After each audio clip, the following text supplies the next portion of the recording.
औज़ुबिल्लाहिमिनश्शैतानिर्रजीम बिस्मिल्लाहिर्रहमानिर्रहीम। Class 11 students, subject physics, chapter है laws of motion. तो उसका जो हमारा आज का टॉपिक है वो है मोमेंटम।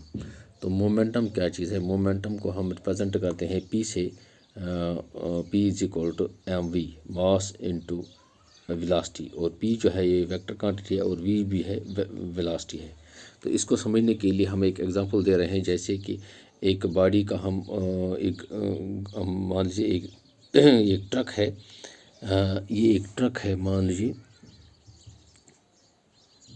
इसका जो वेट 100 kg है और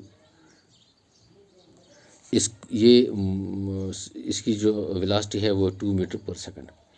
और दूसरी गाड़ी जो है उसकी भी वेट 100 kg है, उसकी जो है स्पीड है वो है 5 मीटर पर सेकंड, यानी उसकी वेलोसिटी 5 मीटर पर सेकंड। तो इसका जो है अब दोनों गाड़ियों में से हमने किसको स्टॉप करना है, रोकना आसान होगा और किस गाड़ी को रोकना मुश्किल होगा। तो ओब्वियसली बच्चे, आप कहेंगे बच्चों कि ये जो 5 मीटर पर सेकंड के हिसाब से ये सेम वेट वाली गाड़ी जो है, सेम मास वाली जो गाड़ी है, उसको रोकना मुश्किल होगा, यानी कि इसको रोकना मुश्किल होगा, इसको रोकना मुश्किल होगा, डिफ़िकल्ट। तो this vehicle is easy to stop. तो यहाँ जो है, यहाँ हमने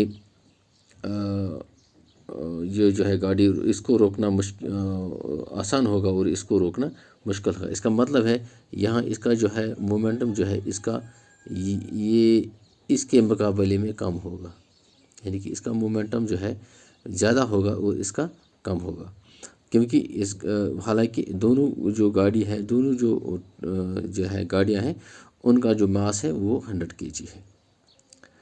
इसी तरह से अगर हम दूसरी इसी के साथ एक एग्जांपल लेंगे, ये गाड़ी जो है इसको ये सेम टाइप की गाड़ी है, ये मान लीजिए ये गाड़ी है 2 मीटर पर सेकंड के हिसाब से उसकी वेलोसिटी है। और ये जो दूसरी गाड़ी है, ये छोटी गाड़ी है, उसका जो वेट है वो 10 kg है। तो ये 2 मीटर पर सेकंड के हिसाब से मूव करती है। तो जब हम दोनों में से रोकना किसको आसान होगा और किसको मुश्किल होगा, तो ओब्वियसली बच्चों आप कहेंगे कि इसको रोकना डिफ़िकल्ट होगा और इसको रोकना आसान होगा, क्योंकि इसमें जो है इसमें जो बॉडी का मास है वो कम है और इसमें जो बॉडी का मास ज़्यादा है। इसका मतलब ये है कि इसमें मास ज़्यादा है और इसमें मास कम है।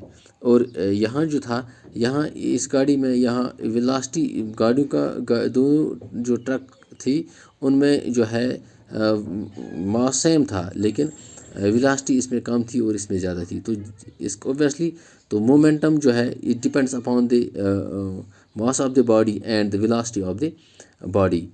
तो इस तरीके से जिस बॉडी में मोशन ज़्यादा होगी, वेलोसिटी ज़्यादा होगी, उसको रोकना मुश्किल होगा, या जिस बॉडी का मास ज़्यादा होगा उसको भी रोकना मुश्किल होगा। तो दोनों डिपेंड करते हैं मास और वेलोसिटी पे। इस तरह से इसको छोटी गाड़ी का जो वज़न है 10 kg और इसका 100 kg, तो 100 kg वाली गाड़ी को रोकना मुश्किल होगा। तो इसका मतलब इसका जो है इसका मोमेंटम ज़्यादा है इसके मुकाबले में। तो इस तरह से ये जो P है momentum, it depends upon the mass and the velocity of the body. जितना मास ज़्यादा होगा उतना रोकना मुश्किल होगा बॉडी को, या जितनी वेलोसिटी ज़्यादा होगी उतना मुश्किल होगा गाड़ी को रोकना। जिस तरह से हम एक बुलेट ले रहे हैं और बुलेट जो गन से निकलती है तो उसकी स्पीड कितनी ज़्यादा होती है, तो इस हिसाब से हम बुलेट को नहीं रोक सकते। इस तरह से वेलोसिटी पे भी डिपेंड है मोमेंटम का, एक बॉडी के मोमेंटम का। तो वेलोसिटी ज़्यादा होगी, मोमेंटम ज़्यादा होगा। बॉडी की जो मास ज़्यादा होगा, मास ज़्यादा होगा तो उसका मोमेंटम भी ज़्यादा होगा। तो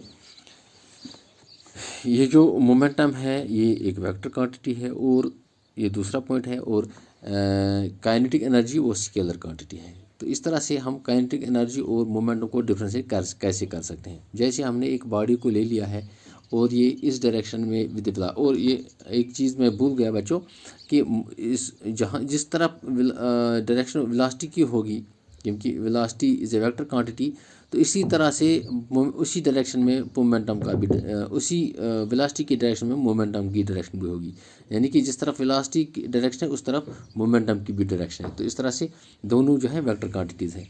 तो इस तरह से ये जो मास ऑफ बॉडी हमने सेम मास के बॉडी के दो सेम मास के दो बॉडीज़ लिए हैं और इसकी जो वेलोसिटी है इस डायरेक्शन में जारी है विद सेम मैग्नीट्यूड और इसकी जो है डायरेक्शन अपोजिट है विद सेम मैग्नीट्यूड।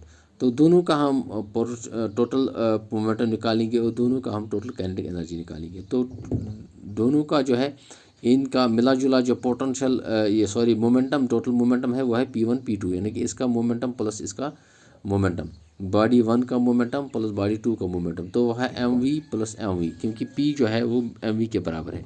तो ये जो है इसकी डायरेक्शन जो अपोजिट है, क्योंकि ये मोमेंटम जो है वो वेक्टर क्वांटिटी है, उसको हमने वेक्टर सम करना है। तो वेक्टर लॉ के हिसाब से हमने इसको सम करना है, दैट इज़ इसकी जो डायरेक्शन है इसकी जो mv जो है और इसकी डायरेक्शन अपोजिट में है, तो माइनस mv इसका मोमेंटम जो है वो 0 है। और टोटल काइनेटिक एनर्जी उसकी होगी काइनेटिक एनर्जी ऑफ बॉडी 1 और kinetic energy of body 2 plus करेंगे, ऐड करेंगे, तो वो होगा m1/2 of mv square plus 1/2 of mv square, that is mv square, that is mv square. वो mv स्क्वायर है। तो इस तरह से इसका जो काइनेटिक एनर्जी है वो 0 नहीं है। अगर हम एक बॉडी को ले लेंगे, उस वो जो ऊपर से एक बॉल जो है वो ऊपर से नीचे आ रही है विद ए वेलोसिटी 5 मीटर पर सेकंड और नीचे स्ट्राइक करके सरफेस से वो वापस जा रही है फिर 5 मीटर पर सेकंड के हिसाब से। तो इस तरह से इसकी जो डायरेक्शन पहले सरफेस की तरफ थी और अब सरफेस से वापस ऊपर की तरफ है। तो इसका जो पी मोमेंटम है, मोमेंटम उसका चेंज होगा और काइनेटिक एनर्जी सेम रहेगी। तो उसका जो मोमेंटम है वो चेंज होगा और उसका जो काइनेटिक एनर्जी वो सेम रहेगी।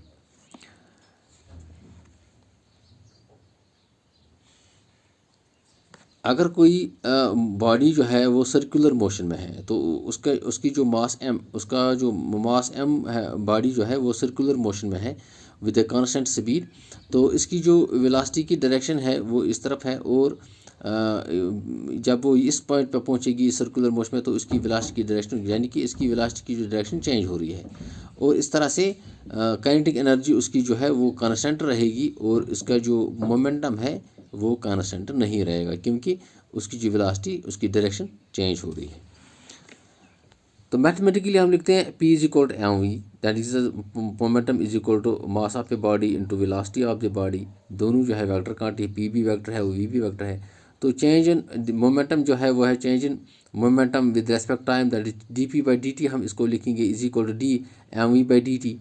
तो dp/dt इज m जो है वो मास जो है वो कांस्टेंट रहेगा m इंटू dv/dt। तो dv/dt change in velocity with respect time is equal to acceleration, that is f that is mass into acceleration. तो dv/dt जो है मास इंटू एक्सेलरेशन बराबर होता है f, फोर्स के बराबर। तो इस तरह से फोर्स जो है वो है dp/dt, that is rate of change of momentum of a body, rate of change of momentum of a body. That means अगर हम किसी बॉडी को स्मॉल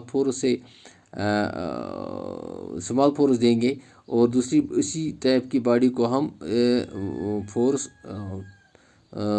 हाई मैग्नीट्यूड से देंगे, यानी कि इस एफ़ का जो मैग्नीट्यूड ज़्यादा होगा और इस एफ़ का मैग्नीट्यूड कम होगा, तो ये वाली जो बॉडी है उसकी मोमेंटम जो है वो चेंज फास्ट होगा और इसका जो मोमेंटम है वो स्लोली चेंज होगा, यानी कि ये फास्ट चेंज होगा, इसमें मोमेंटम इस बॉडी में फास्ट होगा due to the huge force we are applying on this, and इसकी जो मोमेंटम है स्लो होगी क्योंकि we are applying small force in comparison to this force to this. तो अब ये जो है F is equal to dp/dt, इस तरह से ये जो dp है ये बराबर होगा F into dt। This means अगर हम ऐसा यूनिट इसका लिखेंगे, ऐसा यूनिट देखेंगे, इसका क्या होगा, ऐसा unit is equal to that is momentum का वो होगा force into dt, that is force का है न्यूटन इंटू टाइम का है सेकंड। तो इस तरह से ये ऐसा यूनिट इसका है न्यूटन सेकंड। तो बच्चों नोट करके रखिए। Thank you.